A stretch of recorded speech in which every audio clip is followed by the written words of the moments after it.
This is my wife's Mosin Nagant 9130. It's been converted to a PU sniper. Manufacture date on this is 1932. I bought this rifle for my wife for $115. I had bought a round receiver, and she liked it so much she wanted her own.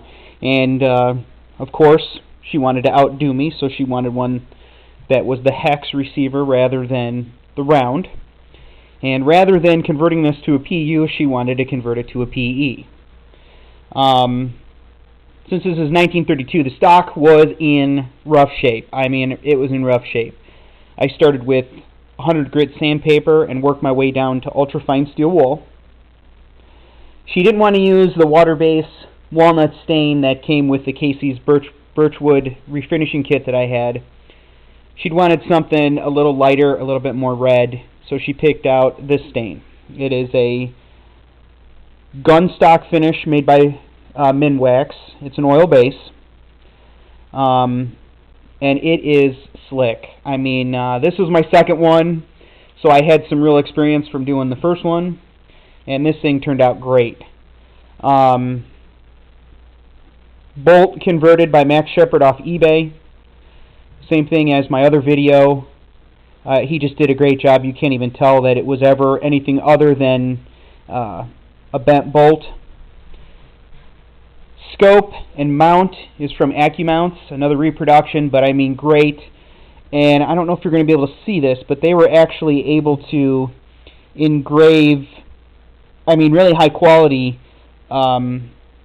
Let's see if you can get that. Well, anyway, it is it's the rifle serial number and date of manufacture on there.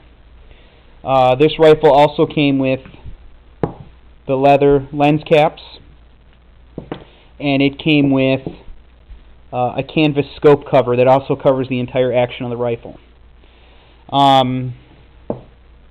Well, what can I say about this? I use the leather or the laser bore sighter for this one as well, and it is also zeroed in at 150 yards. AccuMounts actually sends you two different mounts for a hex frame or a round receiver. It's whatever gun you have, you can use it. Now there's some people on there that have asked, how deep are the mounting screws supposed to go? As you can see, there's 3 on that side, and there's 3 on that side. Well, they're only supposed to go to the depth of the screw. Again, I had my buddy, who is a machinist, install this mount, and on his drill press, he's got a depth gauge. So he was able to set it to the depth of the screw. My only complaint about this is with my PU scope set that I bought from AccuMounts, it came with a drill and tap. The PE did not. The PE is more expensive. My PU set was about $300 with shipping. This one was about $360, $370 with shipping. So I had to purchase an additional drill and tap set for them. The size of the threads of these screws are somewhat of an enigma. My friend, who is the machinist, has a drill and tap set with a caliper, and he's got about 250 drill taps with that, and he did not have the size, so I had to get that drill and tap from AccuMounts.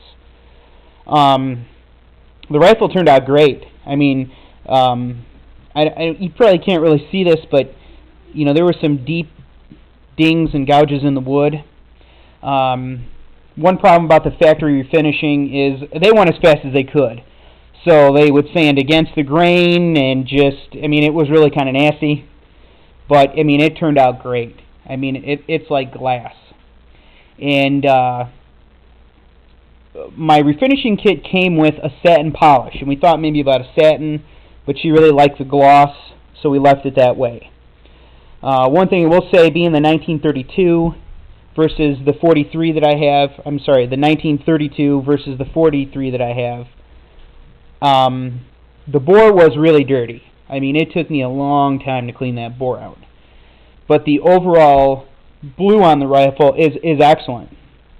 Again, the end caps on the top of the handguard were painted black. So when I used the stripper, it took that right off. So I reblued both of those. And as you can see, this rifle turned out great, and she really enjoys rubbing it in my face.